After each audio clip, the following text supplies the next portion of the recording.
Hi everyone, welcome back to CrochetRocks. Tracy here, and just noticed this isn't quite right, but yeah, hi, how are you guys? Good, I hope. Unfortunately, my arm is really bad today and yesterday, so after going to the doctors with Gary, I never got to do any more videos, and all because of trying to straighten up my underwear. I know I mentioned this yesterday, and boy, it caned all day. And paracetamol painkillers didn't really cut it. Got a feeling that might be your Advil over there across the pond. I did actually Google it once. I don't think it was Advil or something else. Might have been similar to what you would take an Advil for anyway. So I don't know if I have to go get better painkillers or make an appointment for me to see the doctor. I really want to, you know. I always feel like it's not enough to go to the doctors with something like that. But it's really stopping me. Like yesterday, Gary had real severe pain in his foot, so driving was difficult. But I couldn't turn the wheel.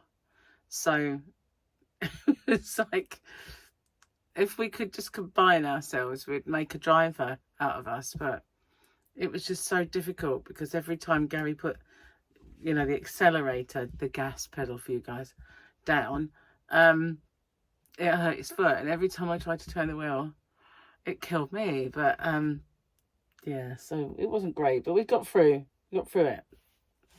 But it's really, really bad. And today I almost got Gary to help me, but I managed to get round there with this hand, which will just mean I'll end up hurting this one. So I can't do anything. That hurt. I can't do anything with it. And usually if I hold it close to me and do stuff, it doesn't hurt, but that did. So yeah, I've taken some painkillers, but they're pretty rubbish. Gary has some strong ones that he's been given, but they're specific for him, so I wouldn't want to take them unless they were prescribed for me. I wouldn't want to take them if they were. I'm not very good when it comes to like strong medications.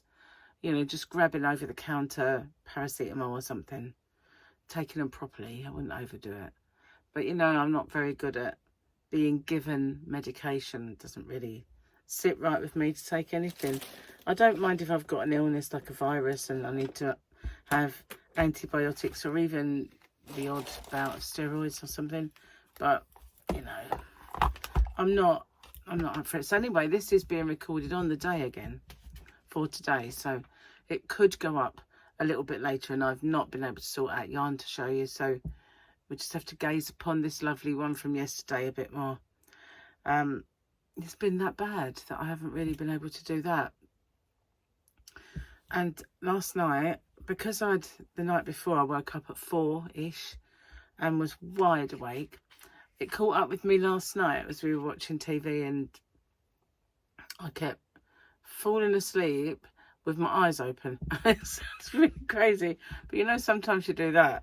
I did that a few times, but other times I knew that my brain had gone asleep, but I was still there kind of half watching, and I just said in the end, I'm sorry, I'm going to bed. So I did, and I straight to sleep, and I woke up first of all at 1 o'clock in the morning, and I got back off, and I woke up at about 8:30. So I've had a really, really good sleep, which will probably mean I won't be able to sleep tonight, because it's kind of like mega sleep, no sleep, mega sleep, no sleep. So yeah, bit annoying, but hopefully I can get off to sleep. But the thing is, I'm not really able to wear myself out, you know, because it hurts too much to do anything. So it's a bit of a pain. So we had a quote yesterday, and we've got a picture today, and it's just of some kind of speed fighter or something. I have no idea what that is or where it was from. Just part of the movie or part of the series. But yeah, it's not one I can say that I remember. So yeah, Gary seems to be a little bit better with his painkillers. He has to take them with food, so I've got to make breakfast soon. Challenge. He said he'd do dinner. So we're going to sample around each other, you know. it's annoying, isn't it? It's really, well, it really is. And the other day when I was driving, I kept getting cramped majorly in my right foot. And I've got an automatic car, but you've got to put your right foot down. So I had to put my left foot over to use the accelerator and move this one away and stretch it. So I thought, this is beyond a joke, really. But falling apart. But this is evil, and I wish it would just go. And I know there's no quick fix because I've had it before. 6 months. Horrible. Okay, so we have the joke of the day. And I don't know why I've got this big pack, because most of them are done.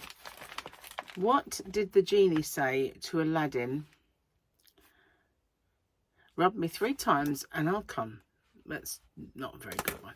I'll do another one. Like Skywalker and Obi-Wan. Sorry. Let's put the glasses on. Just forget I said that.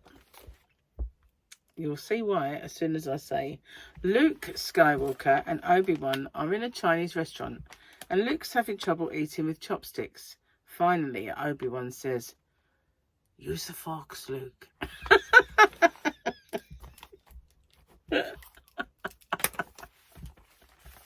I like that. That's a Gary joke, that one, because that is a Gary joke. Bear with me a second, I can't reach across. I have to reach across with my whole self. Now, I don't know if Gary actually shared this. I told him to, what on earth?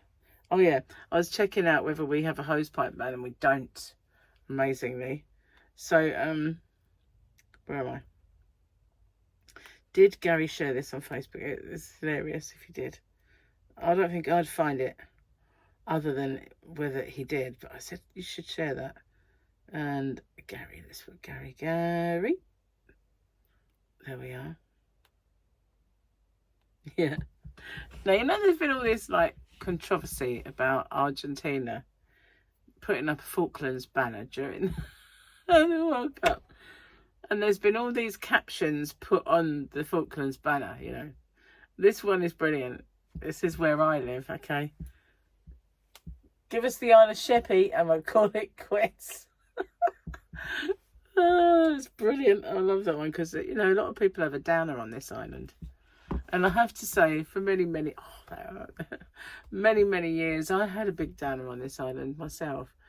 It is like a little micro community of like the whole world in a tiny island. And we do have an awful lot of unemployment. So that says it all, really, doesn't it? That's all you need to know. And it's not like there's crime everywhere. It's also loads of holiday makers. Yeah, which we love and welcome. So yeah, there you go. That was so funny. That's a visual joke that is like no other. And Sylvia, you might get it. Sharon, you will get it. And someone who said I live 10 minutes up the road from you that I can't remember the name of, and I said, where do you live? And I haven't replied, I don't think. So unless I've not actually had a chance to scroll through all my messages. But you guys, you're going to get it. Yeah, because you live close proximity to the Isle of Shippy. So you'll know what we're called. Well, not me personally. So I don't hail from here originally. Neither does Gary. We're called Swampies. Swampies because there's an awful lot of swamp. It's not real swamp, the marshland. And we've got wading birds and stuff like that on the marshland, and they can't farm it, and so it's all nature reserve. And bird watchers go there a lot. There's twitcher huts and all sorts along that part of the island, which is very untamed. So yeah, we're called Swampies, and a lot of people say that they've got, you know, the islanders have web feet and stuff like that. So yeah, we have a lot of derogatory comments about this place where I live. Some of them are justified. It is well known fact that there is quite a lot of inbreeding that went on back in the day. Serious, it's true, you know. I know I've heard it from midwives and stuff like that, yeah. But it's a true thing, so you know what happens in that scenario, don't you? You've seen it in American movies. You have. And then, well, we have some of that. We have hillbillies, real ones. But obviously not as much as we used to, because most people that live here now are actually from other areas. I mean, we're a massive influx of Londoners, and people like me who, you know, whose parents came here for holidays and decided to stay. We also have prisons on this island. It's not really big enough to have prisons, but we do. So we get a lot of families come to visit and decide to stay here. So yeah, we have a lot of influx of others that are not necessarily islanders. But when I first moved here, it wasn't like that so much. You did get Londoners come here because they come on holiday and they stay, and the locals weren't always welcoming. My mum was never really accepted as part of the street where we lived, the road that we lived on. Was always treated a bit like outsiders until somebody arrived who was a lot more of an outsider than my mother, and then suddenly they were the pariah in the road, and we were just the runner-up pariahs of the neighbourhood. So all because we come from outsiders. Yeah, so it was very much like that, and at school it was very much like that as well. And there was a very distinct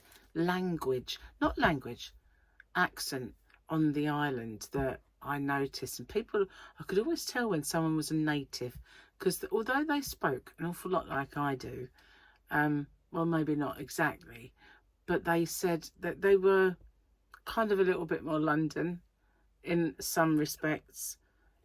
Well, I don't mean like, shall I say what? All right, I'm going to use the word. A little bit more common than me, and you know, I used to become more common than me, but they would say T's on the end of words that didn't belong. So for instance, the other end of the island is a town called Sheerness, and they used to call it Sheernest, and they would say, not have you seen it, they'd say, have you seen it? And they had a very distinct kind of way of speaking that gave it away that they were actually locals that were born here and brought up here and seen it. Have you seen it? I haven't seen it.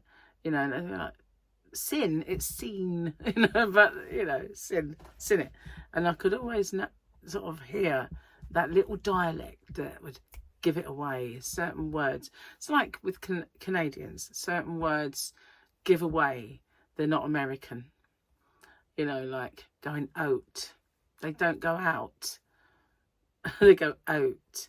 You know, certain little bits of the dialect give it away. I've always been into dialects and all other Doctor Who people. I'm kidding. I know they're Daleks. Okay, it's a joke. But, you know, I've always been into that. Linguistics, let's just say. Yeah. That's why I used to do word of the day and phrase of the day and all those things. So, yeah, you've heard a few of them today, like seen it, seen, you know, things like that. They used to just kind of, native. A swampy, got web feet. You know, but, you know, they weren't very friendly when we first moved here, and it took a while. And then eventually I'd get kind of friends, if you like, to get accepted, but it took a long time. And I was always seen as naughty because, you know, I'm a little bit more worldly wise, I think, than some of the people of my own. I told you that when I went to school here, it was like a baby. It would step back. You know, one minute you've got to grow up, you're at secondary school and it's hard. Next minute you're here and you're treated like a little kid again. It was like, oh, I don't know if I could face that. But we were talking about this, Gary and I, about how the world's gone to hell in a way. And it was because he read out this thing it was like a joke on Facebook, and it said, isn't it amazing that in the 1940s, 16-year-olds had the balls to go to war. Now they just cry about having balls, which is it's true. And he said, is it just this country, or is it all over the world where, you know, things have changed? Because, you know, you hear a lot of people say we are the last generation of tough people. And I said, you know, I think what it is, when we were young, and it was starting to change when we were young, that school was a hard place to be. Teachers were fierce, harsh, and you could get caned, you know, and they didn't tolerate any kind of rubbish from pupils at all. And if you got the teacher after you, your mother would give you hell. And Gary had that a few times where the teachers got in touch and that was it. She gave him Mary hell for it. Now they can't do anything. They can't really shout at you. They can't cane you anymore, which is a good thing. But, you know, they can't, the discipline's totally gone. And if a teacher, the kid thinks oversteps, the parent can actually go to the school and it's, you know, infringing upon my human rights because there's no discipline anymore. And I'm not saying it was the good old days of getting caned, because it really wasn't. I mean, a teacher tried to cane me on the hand after they abolished corporal punishment, and my mum caned him. You know, she went to the school and she got his cane and she whacked him round the head a few times, broke it over her knee and threw it at him and said, touch her again, I'll kill you, and walked out. Get arrested for that now. But of course, he was in the wrong for caning me in the first place, so he didn't really have a leg to stand on, you know. Getting in touch with anyone saying I've caned this child, it's like you're arrested, mate, you know. So I'm not saying it's the good old days of caning. It's just that there are no disciplines. You get the odd school where, you know, the teachers are respected by those kids and, you know, they don't mess about. But what is it that makes that happen? Is it discipline at home? Is it discipline in the school? Is it both? Oh my goodness, has turned into a philosophical debate. That can't be right. Let's do something frivolous. Let's have another joke. I can't think of anything else frivolous that doesn't involve an arm. You know, what can I do? This is a really small one, so that's good. Why did Captain Hook cross the road? To shop at the second-hand store. Or was it actually? Was that a good idea? Ticket, please. There we go. Second hand. I'm sure that's an oldie. That is from the schoolyard, isn't it? That one, it really is very apt when you think about it. So yeah, I try not to be philosophical again, but you know, it is a thing, isn't it? Though, you know, why are we so lily-livered these days? Why can't they cope with things that life throw at them? And I'm not just saying it's all like older generation of kids as well. I don't know if you've noticed, but where you have massive upheavals in your life, there's an awful lot of people now that just can't cope with that. And they can't. And whatever reason, it's, you know, there's mental health problems, and no one has that fortitude anymore that's sort of, you know, takes it in their stride and gets on and gets over it and moves on and still manages to juggle everything and look after everyone. So I think women are going to take over the world because we're better at it. Anyway, we have a new Prime Minister on Monday, Andy Burnham. So I was watching a few things on TV about him today and how he was kind of the person who pushed for Hillsborough and the person who, you know, took up a lot of causes and took them up the contaminated blood scandal and all that sort of thing. And people are saying, you know, I'm not a Labour supporter, but he is an amazing person and he'll be good for the country. So, you know, let's hope then, shall we? Let's just hope that he is the man, the cookie that can not crumble. Oh, I'm getting all philosophical again. Hang on. Stop it. That's it. Let's talk about frivolous things. Do you know of any good yarn sales? I do, over there at HobbyRocks. .co.uk. It's good old sales going on there. But I've been on a bit of a yarn buying ban. I've been near a few yarn shops. Like yesterday, had to get some cat litter, and right by there is Dunelm, and they do have a bit of yarn in there, but they're not a great deal. And right opposite there is the Range. Well, I went to the Range when I was in Ashford looking after Harley, but this is a different Range, so they could have had more yarn or different yarns. So did I go in? No. Opposite the road is Home Bargains, which do have some yarns.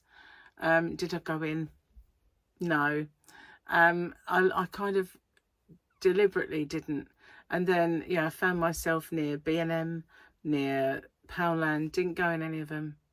I kind of, you know, and that cancer research shop that has all the yarn. Didn't go in any of them. I was like, no, I need to stay out of those stores because I'm clearing space.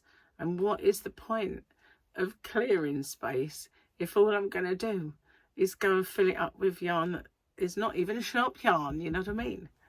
So I need to use some yarn, which I can't do with a shoulder like this. I'm going to try my best to do a bit of crochet, but it's so painful, I don't know if I can. But the annoying thing is, yesterday morning, I remember thinking, oh, that's getting easier today. And then one false move has set it on this kind of worse pain than I've had at all, you know, with it. Meh, as they say, meh. So today I have to record winners, all the winners. And I've got some tutorials that I want to work on. I don't know if I'm going to get the chance to do it until next week now. But I'll try my best to get at least some bits done. It's so annoying how one stupid little thing completely disrupts everything you've got going on. And I've got my hair up, look, right up high. I don't normally do it because too much of this comes out now. But I used to have it up high, a high up ponytail all the time. I'm thinking of having it cut.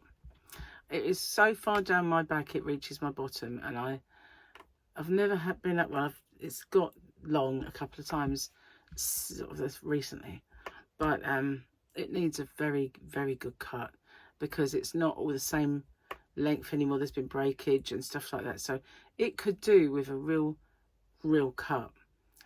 And I thought, should I just have it cut kind of that length? I just do one arm, the one-armed woman, just, you know, that length. And then I thought, you know, I'm going to sit there and regret it when it's not there anymore. And, you know, what do you do? What do you do? So I know I need to have a bit of a cut. And last time when he said you need about this much off, I went, no, I don't want that much off. So, you know, I'll kind of police it myself. Next time I go, oh, I'll have that much cut off, but not, don't have to be on all at once. Do you know what I mean? But it's because when I was on the last ship, and I went to the hair salon, and I'll never go to Ambassador's hair salon again. He cut it so that one side was definitely shorter than the other. And it was the front bit. And I said to him, I don't want the front bit cut at all, but I got it cut. I hate it when people don't listen. You know, especially like if you have a hairdresser and they don't listen to you. That's your hair. Your choice, you know. They don't listen. They do what they want. It really annoys me. Of course, once they've snipped... yeah, got legs to stand on. Well, I have legs to stand on, I just don't have an arm. But you know what I mean.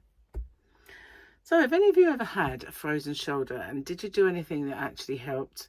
Because, you know, I've been in the past, I had physio on it, I had icing, I had heat, I had ultrasound, I had acupressure, which was probably worse than acupuncture. And none of it really worked, you know. It was all just kind of made you feel like you were doing something. But, you know, it just had to run its course. So, I don't know. Anyway, guys, sorry I don't have any yarn, but I just didn't have the opportunity to sort that out. A shower killed me, to be honest. That was the worst pain I've ever had in a shower trying to do that. And I'd love to have a bath, but I know I wouldn't be able to get out of it. So it's not happening. I can't put any weight on it, so I can't get out with one arm. And it's quite a deep bath, that's why. It's not the easiest one to get out of. So it's going to have to wait until I can. Anyway, I'm going to get off and upload this. And I'm sorry I'm a whinger and a philosophical debater. But, you know, obviously that's the way the mood took me this morning. But I will try my best to record tomorrow's tonight. Like, get back to sort of normality. And try and get some yarn sorted out. And stuff like that. And get Gary on the case of writing more jokes. I'll see you on the next one. Take care. Bye for now.